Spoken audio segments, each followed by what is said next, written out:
강원도에 사북이라는 도시가 있습니다. 과거에 탄광촌이었습니다. 그곳에 가면 큰 돌에 글자를 새긴 기념비가 있습니다. 대통령 오신 우리 마을. 1980년 10월 5일에 이곳에 온 대통령이 누구일까요? 전두환입니다. 그는 왜 이곳에 왔을까요? 이 영화는 이 질문에서 시작해서 그 사건의 진실을 하나씩 밝혀가는 다큐멘터리입니다. 1980년 4월에 벌어졌고 엄청난 사건이었는데 금방 잊혔습니다. 그리고 그 결말이 매우 비극적입니다. 사북 사건이 벌어진 1980년에 저는 중학교 2학년이었습니다. 그러니까 그 사건에 대해서 알 수 없죠. 사북 출신도 아니었고요. 85년도에 대학에 입학했는데 그 시기에 사북 사태에 관한 신문 기사와 사진을 한번 본 것 같습니다. 그게 전부라고 할 수 있죠. 2019년에 이 작업을 시작했는데 그때까지 알고 있었던 사항은 딱 두 가지였습니다. 1980년 5월 광주 민주화운동 이전에 벌어진 사건이다. 광부들이 집단적으로 벌인 폭력 사태다. 이 사건을 알고 있는 사람은 거의 없다고 생각합니다. 사북이라는 지명도 모르는 분이 많으니까요. 사북이라는 이름을 알게 된 것은 대학교 1학년 때였습니다. 그때 선배 하나가 있었는데 사북 출신이었거든요. 아버지가 광부였고 같이 학창 시절을 보냈고 헤어졌습니다. 꽤 오랜 시간이 흐른 후에 그 선배로부터 연락을 받았습니다. 그리고 사북을 방문했어요. 궁금했거든요. 그가 왜 고향으로 돌아왔는지, 사북에서 무엇을 하고 있는지. 그것이 이 작업의 시작이었습니다. 꽤 복잡합니다. 당시 언론은 사북 사태라고 불렀는데 현재까지도 이 사건을 바라보는 시선은 서로 다릅니다. 한쪽에서는 광부들이 일으킨 폭동이라고 얘기하고요. 이쪽에서는 항쟁이라고 얘기합니다. 하나의 사건에 두 개의 주장이 있는 거죠. 저의 생각은 이렇습니다. 사북 사건은 근본적으로는 노동운동이다. 열악한 노동 환경을 개선하기 위해 투쟁했고 그 과정에서 회사 측을 비호하는 공권력에 대해서 저항했으니까요. 다만 그 과정이 매우 폭력적으로 진행되었다. 그 이유로 난동 사건이라고 불렸고 사건을 주도했던 광부들에게는 폭도라는 멍해가 쓰여지게 된 거죠. 사북 사건을 둘러싼 가장 예민하고 첨예하게 부딪히는 사안이기도 하고요. 이 사건으로 광부들은 아주 곤란한 상황에 처하게 됩니다. 사북지서를 파괴하고 광업소 건물을 부수고 회사 간부 관리자들을 몽둥이로 패고 경찰서장을 집단 폭행하고 권총을 빼앗고 투쟁 과정에서 군중심리 또는 억눌렸던 분노가 폭발하면서 그럴 수 있다고 쳐요. 그런데 그 과정에서 무고한 여성을 끌고 옵니다. 그들이 비난하던 노조 지부장의 아내라는 그 이유 하나로 끌고 와서 집단 폭행을 합니다. 천여 명의 군중이 한 여성을 집단으로 폭행하고 난행을 가합니다. 그 가해자들은 광부와 일부 부녀자들입니다. 이 사건을 둘러싸고 이런 입장이 있어요. 우발적으로 벌어진 일이기 때문에 사건의 본질과는 상관이 없다. 이 사건 때문에 사북항쟁의 의미가 훼손되어서는 안 된다. 이런 입장이 있어요. 이 영화에서 그 사건을 피해가지 않았습니다. 있는 그대로 사실관계를 밝혔고 상세히 다뤘습니다. 판단은 여러분들이 해주시기를 바랍니다. 사북 사건은 특징이 있습니다. 피해자들은 많은데 가해자들은 잘 안 보인다는 겁니다. 때때로 가해자와 피해자가 뒤바뀝니다. 이렇게 질문을 할 때가 있어요. 선과 악의 구도로 모든 것을 판단할 수 있는가? 나는 항상 옳은가? 우리의 투쟁은 늘 정당한가? 그렇게 되물어봅니다. 2019년 봄에 첫 촬영을 시작했으니까 완성까지 5년 넘게 걸렸고요.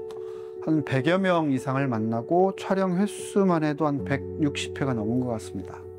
사북의 주공 아파트에 숙소를 마련하고 지내면서 작업을 했습니다. 이 작업을 하면서 목표를 이렇게 정했습니다. 사북 사건에 관한 가장 상세하고 객관적인 기록 영화를 만든다. 그러자면 우선 사건 관련된 모든 사람들을 만나야 했습니다. 광부의 가족, 회사 측 사람들, 경찰, 그리고 또 다른 제3자들, 현장을 취재했던 언론인들, 종교인들 한 100여 명을 만났는데 이 경찰과 광부는 서로 대립하고 있죠. 이 광부들은 한편이죠. 근데 속으로 들어가 보면 사정이 다릅니다. 고문을 당하는 과정에서 서로 이름을 밀고 합니다. 그래서 서로 미워하고 증오합니다. 내 아버지는 광부였고 친한 옆집 삼촌은 광부들을 연행한 경찰이고 이런 식입니다. 서로 다 엮여 있습니다. 서로 주장도 달라요. 반대편에 있는 수많은 사람들을 만나는 거 쉽지 않았고 서로 다른 진실들 중에서 무엇이 사실인지를 파악하는 데 굉장히 많은 시간이 걸렸다. 영화에 넣지는 않았는데 너무 가슴 아픈 이야기라서 얘기를 안 할 수가 없어요. 동원탄자 광부 박근식은 노조 대의원으로 일했습니다. 이원갑을 지지했고 회사 측에 맞섰어요. 그러다가 끌려갑니다.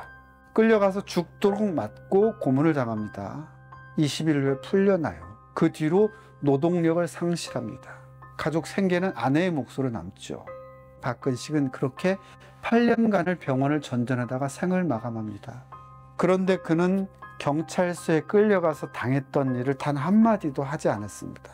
그리고 아내에게 딱 이 말만 했다고 합니다. 내 아들 같은 군인들에게 처맞는 것이 너무 가슴이 아팠다. 가족의 비극은 박근식으로 끝나지 않았어요. 큰아들은 감전사고를 당해서 두 팔을 잃었고요. 막내 아들은 산업재해로 사망했습니다. 이 가족의 고통과 불행의 시작은 사북사건입니다.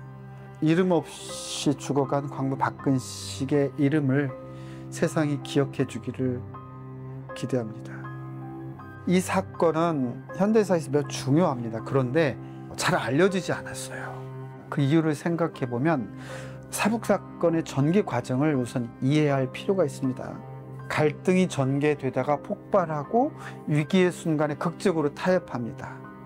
하지만 국가는 이들을 배신하고 가혹하게 보복합니다. 그리고 협박을 해요.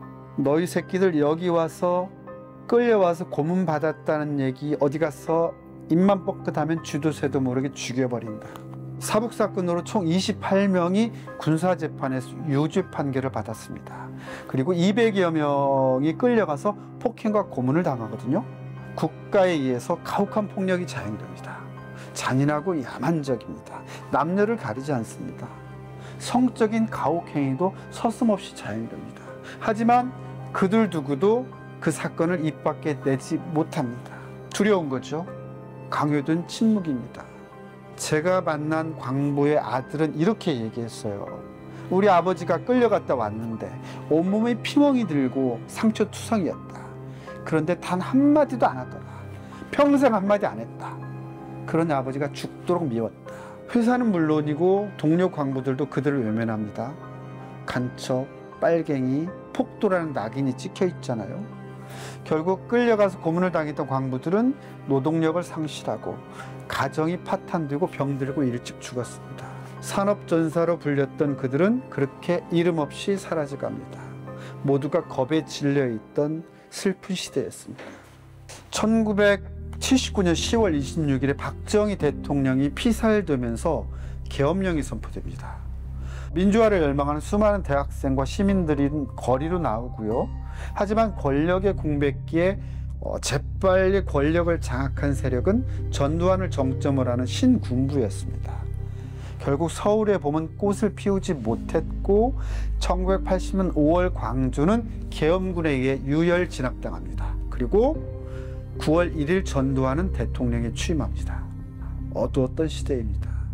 그 시기 1979년에서 80년 사이에 중요한 사건이 두 개 있죠. 79년 10월 부마항쟁, 80년 5월 광주 민주화운동. 그 사이에 사북이 있습니다. 광주 민주화운동 한 달 전에 벌어집니다. 이것은 많은 걸 암시하는데요. 민주화운동의 연장선에 있고 광부들이 벌인 민중들의 생존권 투쟁이라는 의미가 있습니다. 당시 광부들은 바리케이트를 치고 사북을 봉쇄합니다. 그리고 무기고와 화약을 장악하고 공권력과 정면을 대치하거든요. 결국 계엄군들이 진압을 위해 출동합니다. 4월 25일 동틀 무렵 만약 작전이 예정대로 진행되었다면 어떻게 되었을까요? 5월 광주와 4월 사북의 운명이 바뀌었을 겁니다. 사북 사건은 강제로 잊힌 아픈 역사입니다. 피해자들은 많은데 가해자는 잘 안 보여요. 위로받아야 할 사람은 많은데 사과해야 될 사람이 누구인지 안 나와요. 그런 상황에서 이 문제를 어떻게 해결할 것이냐, 누가 옳고 누가 그런 것이냐, 이것을 판단하기 이전에 우선적으로 땅속 깊이 묻혀있던 그 비극의 실체를 캐서 세상에 올려놓아야 한다고 생각합니다. 1980년이라는 그 야만의 시대가 남긴 상처를 서로 이야기하고 들었으면 좋겠어요.